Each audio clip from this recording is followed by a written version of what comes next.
வாசிக்க வேண்டிய வேத பகுதி லூக்கா எழுதின சுவிசேஷம் 23வது அதிகாரம் 44வது வசனம் முதல் 48வது வசனம் முடிய. லூக்கா எழுதின சுவிசேஷம் 23வது அதிகாரம் 44வது வசனம் முதல் 48வது வசனம் முடிய. அப்பொழுது ஏறக்குறைய 6ஆம் மணி நேரமாக இருந்தது. 9ஆம் மணி நேரம் வரைக்கும் பூமி எங்கும் அந்தகாரம் உண்டாயிற்று. சூரியன் இருளடைந்தது. தேவாலயத்தின் திரைச்சீலை நடுவில் இரண்டாக கிழிந்தது. இயேசு, பிதாவே, உம்முடைய கைகளில் என் ஆவியை ஒப்புவிக்கிறேன் என்று மகா சத்தமாய் கூப்பிட்டு சொன்னார். இப்படி சொல்லி ஜீவனை விட்டார். 100க்கு அதிபதி சம்பவித்ததைக் கண்டு, மெய்யாகவே இந்த மனுஷன் நீதிபரனாய் இருந்தான் என்று சொல்லி தேவனை மகிமைப்படுத்தினான். இந்த காட்சியை பார்க்கும்படி கூடி வந்திருந்த ஜனங்கள் எல்லாரும் சம்பவித்தவைகளை பார்த்தபொழுது தங்கள் மார்பில் எடுத்துக்கொண்டு திரும்பி போனார்கள் என்றார் என்பதே. ஆமென். சிலுவையில் நமக்காக ஜீவனை விட்டு உயிர்த்தெழுந்த இயேசுவின் இனிதான நாமத்தில் அனைவருக்கும் என் அன்பின் வாழ்த்துக்களை தெரிவித்துக் கொள்கிறேன். நாம் தொடர்ந்து இயேசு கிறிஸ்து சிலுவையில் சொன்ன 7 வார்த்தைகளை தியானித்துக் கொண்டு இருக்கிறோம். 7 என்ற முழுமையும் 7வது பூவாகிய அர்ப்பணிப்பையும் இப்பொழுது தியானிக்க இருக்கிறோம். ஒரு நிமிடம் தலைகளை தாழ்த்தி கண்களை மூடி ஜெபிப்போம். சோசரிக்கிறோம் ஆண்டவரே, சோசரம் இந்த வேலையிலும் அடியேனே ஆண்டவரே இந்த இடத்தில் நிற்பாட்டி ஆண்டவரே உம்முடைய 7ஆம் வசனத்தை தியானிக்க ஆண்டவரே அதன் மூலம் சில காரியங்களை கற்றுக்கொள்ள நீர் எங்களுக்கு தந்த கிருபைக்காக உமக்கு நன்றி செலுத்துகிறோம். அடியேனை மறைத்து உம்முடைய வேத வசனத்தை ஆண்டவரே நாங்கள் பகிர்ந்து கொள்ள கிருபை செய்யும். உம்முடைய சித்தம் என்ன என்பதை எங்களுக்கு வெளிப்படுத்தமாக கெஞ்சி கேட்கிறோம். இயேசப்பாவிலும் ஜெபிக்கிறேன். ஆமேன். நாம் வாசிக்க கேட்ட இந்த வேத பகுதியிலிருந்து இயேசு சொன்ன 7ஆம் வார்த்தையை நாம் பார்க்கிறோம். இயேசு, பிதாவே, உம்முடைய கைகளில் என் ஆவியை ஒப்புவிக்கிறேன் என்று மகா சத்தமாய் கூப்பிட்டு சொன்னார். இப்படி சொல்லி ஜீவனை விட்டார் என்று லூக்கா 23:46 நாம் வாசிக்கிறோம். இந்த வசனத்திலிருந்து நாம் 3 காரியங்களை கற்றுக்கொள்ளலாம். ஜெபம், இரண்டாவதாக வேத வார்த்தையை குறித்தும், மூன்றாவதாக ஒப்புவித்ததை குறித்தும். இதை நாம் சுருக்கமாக வேத வசனத்திலிருந்தே இதை நாம் பார்ப்போம். இந்த இப்பொழுது வாசித்த இதே வசனத்தில் லூக்கா 23:46 இயேசு, பிதாவே, உம்முடைய கைகளில் என் ஆவியை ஒப்புவிக்கிறேன் என்று இந்த 7ஆம் வார்த்தையில் சொன்னார். இதே போலவே லூக்கா 23ஆம் அதிகாரம் 34ஆம் வசனத்திலும் இயேசு 1ஆம் வார்த்தையை ஆரம்பிக்கும் போதும் இயேசு, பிதாவே, இவர்களுக்கு மன்னியும், அதே வார்த்தை அதே டேர்ம்ஸை யூஸ் பண்ணி தான் இந்த வார்த்தைகளை சொல்லுகிறார். இது ஒரு இந்த 2 வசனத்துக்குள்ள ஒரு ஒற்றுமை என்ன என்றால், இது ரெண்டுமே ஒரு ஜெபமாக இருக்கிறது. இந்த ஜெபத்தில் ஆண்டவர் இந்த வசனங்களை சொல்லும்போது இது ஒரு ஜெபமாக ஜெபிக்கிறார். ஆண்டவர் நம்மளுக்கு கர்த்தருடைய ஜெபத்தை கற்றுத்தந்தார். அந்த கர்த்தருடைய ஜெபம் எப்படி ஆரம்பிக்கிறது? பரமண்டலங்களில் இருக்கிற எங்கள் பிதாவே என்று. அதிலும் ஆண்டவர் அந்த பிதாவே என்கிற வார்த்தையை தான் உபயோகிக்கிறார். அந்த பிதாவே என்கிற வார்த்தையை இந்த நம்ம 2 வசனத்திலும் பார்க்கிறோம். அவர் நம்மளுக்கு கற்றுத்தந்த அதே பாடத்திலிருந்து தான் அவரும் அவருடைய வாழ்க்கையில் செயல்படுத்துகிறார் என்கிறதை நாம் இதன் மூலம் அறிந்து கொண்டிருக்கிறோம். இதே போலவே அவரும் நம்முடைய வாழ்க்கையில் அநேக காரியங்களில் ஒரு ஜெபத்தில் இருக்க விரும்புகிறார் என்கிறதை நாம் இதன் மூலம் அறிந்து கொள்கிறோம். இந்த ஆண்டவருடைய இயேசுடைய வாழ்க்கையை நாம் பார்க்கும்போது அநேக தரம் அவர் ஜெபித்தார் என்பதை குறிப்பிடப்பட்டுள்ளது. இந்த 7வது வார்த்தையிலும் அவர் வார்த்தையில் நன்றியோடு ஜெபித்தார் என்று நாம் பார்க்கிறோம். 1வது வார்த்தையில் அவர் மற்றவர்களுக்காக மன்றாடி ஜெபித்தார்.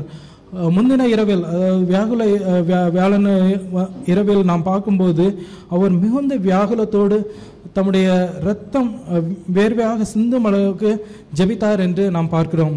அவர் ஊழியத்தை ஆரம்பிப்பதற்கு முன் 40 நாள் உபவாசம் பண்ணி ஜெபித்தார் என்று பல கோணங்களில் அவர் ஜெபித்ததை நாம் பார்க்கிறோம். அவர் பல வேலைகளை தனியாக ஜெபித்ததையும் வேதத்தில் குறிப்பிடப்பட்டுள்ளது. இதன் மூலம் நாமும் எப்பொழுதும் ஜெபித்து கொண்டிருக்க வேண்டும் என்று கற்றுத்தருகிறார். நமக்காக மாத்திரமல்ல, மற்றவர்களுக்காகவும் ஜெபிக்க வேண்டும் என்று கற்றுத்தந்துள்ளார். இயேசு நமக்கு கர்த்தரிடத்தில் ஜெபிக்கிற ஜெபத்தை முழுமையாக கற்றுத்தந்து அதை எப்படி உபயோகிக்க வேண்டும் என்பதை அதை முழுமையாக நம்மளுக்கு கற்றுத்தந்துள்ளார். எல்லாருக்கும் தெரிந்த ஒரு பாடல் உண்டு, ஜெபமே ஜீவியம், ஜெபம் ஜெயம், ஜீவியத்திற்கு இதுவே சட்டம். இந்த பாடலை நீங்கள் கேட்கும்போது அதில் உள்ள முழு அர்த்தத்தையும் நீங்கள் புரிந்து கொள்ளலாம். ஜெபத்தை பற்றி அந்த பக்தன் எவ்வளவாக உணர்ந்திருந்தாலும் அந்த பாடலை பாடியிருப்பார் என்று நாம் உணர்கிறோம்.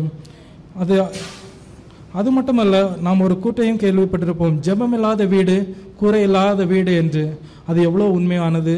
ஜெபம் இல்லை என்றால் அந்த வீடு எவ்வளோ, அந்த பிள்ளைகள் எல்லாரும் நாம் பார்க்கும்போது எவ்வளோ மோசமான சூழ்நிலைகள் சென்றிருக்கிறதை நாம் அறிந்திருக்கிறோம். எப்பொழுதும் ஜெபத்தையே நம் வாழ்க்கையில் நாம் கொண்டிருக்க தேவன் விரும்புகிறார். அதையே நாம் பின்பற்றுவோம். அடுத்தபடியாக ஜெபம் என்றால் என்ன? Very simple. தேவனோடு உரையாடுவதே ஜெபம். இது மட்டுமல்ல, இந்த பகுதியில் இயேசுவுக்கும் பிதாவுக்கும் நடுவில் இருந்த உறவையும் காட்டுகிறது. யோவான் 14:11 நான் பிதாவிலும் பிதா என்னிலும் இருக்கிறதை நம்புங்கள். இயேசு இப்படி பிதாவோடு இணைந்திருக்கிறது, அவ்வாறு நாமும் இணைந்திருக்க விரும்புகிறார்.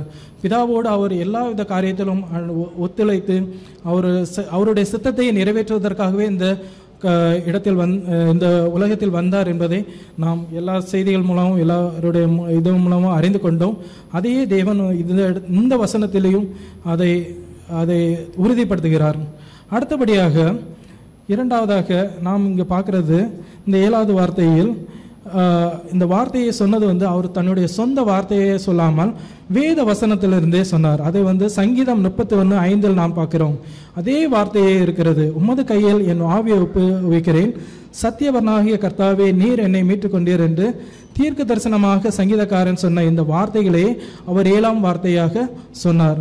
அவர் தன்னுடைய சொந்த வார்த்தைகளை சொல்லாமல் வேதத்துள்ள வார்த்தையை சொல்ல விரும்புகிறார். இது மட்டுமல்ல, அவர் 4வது வார்த்தையிலும் சொன்ன வார்த்தை என் தேவனே என் தேவனே ஏன் என்னை கைவிட்டீர் என்று சொன்ன வார்த்தை சங்கீதம் 22:1 நாம் பார்க்கிறோம்.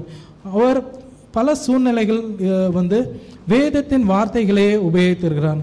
இவ்வாறாகவே நாமும் நம்முடைய வாழ்க்கையில் எந்த நேரத்திலும் எவ்வளையிலும் அவருடைய வார்த்தையே நம்முடைய இருதயத்தில் நிறைந்திருந்தால்தான் நம்முடைய வாயிலும் அவருடைய வார்த்தை வரும்.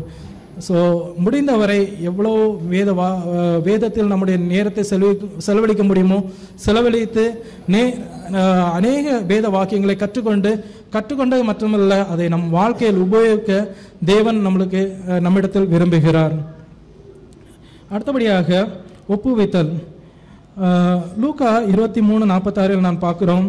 இயேசு இதை இப்போ நாம் அதே வசனத்தில், இயேசு பிதாவே உம்முடைய கைகளில் என் ஆவியை ஒப்புவிக்கிறேன் என்று மகா சத்தமாய் கூப்பிட்டு சொன்னார். இப்படி சொல்லி ஜீவனை விட்டார். இந்த வார்த்தையை நான் சில கருத்துக்களை நான் சொல்ல விரும்பணும்னு நினச்சேன். ஆனால் நிம்மால் இதை அலசி ஆராய்ஞ்சிட்டு போயிட்டாங்க. அதனால் அது மேலே ரொம்ப டைம் ஸ்பெண்ட் பண்ண விரும்பலை. அவர் இந்த வார்த்தையை ஒரு வெற்றி துணியாகவே, ஒரு உறுதியின் சத்தமாகவே, ஒரு நிச்சயத்தின் சத்தமாகவே, ஒரு வார்த்தையாகவே, வாக்கியமாகவே அவர் சொன்னார். எப்படி என்றால், அவருக்கும் தேவனுக்கும் உள்ள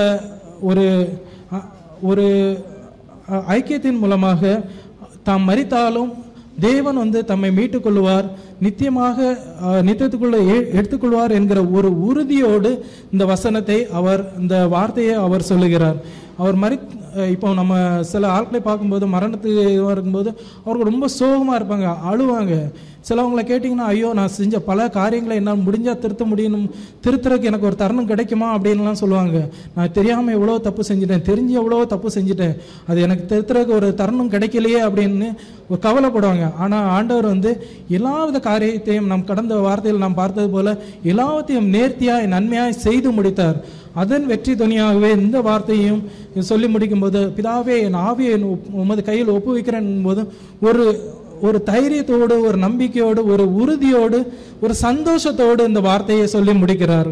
அவர் முடிந்தது என்று சொல்லி அந்த வார்த்தையோடு முடித்து விடாமல் அவர் தன்னுடைய மற்ற காரியங்களை தொடர்கிறது என்கிறது அறிகுறியாகவே இந்த வார்த்தையை தம்முடைய ஆவியை பிதாவில் கையில் ஒப்படைக்கிறார்.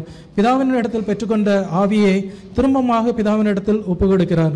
அவர் உலகத்தில் வரும்போது மனிதனாகவே வந்தார். அவர் அந்த ஆவியை தேவனிடத்தில் இருந்து பெற்றுக்கொண்டு திரும்பமாக இந்த உலகத்தை விட்டு, மனித வாழ்க்கையை விட்டு செல்லும் போது திரும்பமாக தம்முடைய ஆவியை பிதாவின் கையில் ஒப்பு கொடுக்கிறதை நாம் இந்த இடத்தில் பார்க்கிறோம். நிறைவாக நாமும் ஒரு நாளில் தேவனை சந்திக்கும் போது மரண பயமும் இல்லாமல் சமாதானமாக நிறைந்தவராக கர்த்தருடைய வார்த்தைகள் நம் வாயில் எப்பொழுதும் நிறைந்ததாக நம்முடைய ஆவியும் பிதாவே உம்முடைய கைகள் ஒப்புவிக்கிறேன் என்கிற உரிமையோடு கொடுத்து சொல்லும்படியாக அமையட்டும். இந்த வசனமே நம்ம வாஞ்சியாக இருப்பதாக. நம்முடைய வாழ்க்கையிலும் எப்பொழுதும் ஜெபத்திலும் நிலைத்திருப்போம். வேத வசனத்தை தினமும் வாசிப்போம். அதையே நம் வாழ்க்கையில் எந்த சூழ்நிலையும் உபயோகிப்போம். நம்முடைய வாழ்க்கையை கர்த்தருடைய கரத்தில் ஒப்புக் கொடுப்போம். கர்த்தர் தாமே நம் அனைவரையும் ஆசீர்வதிப்பாராக. ஆமேன்.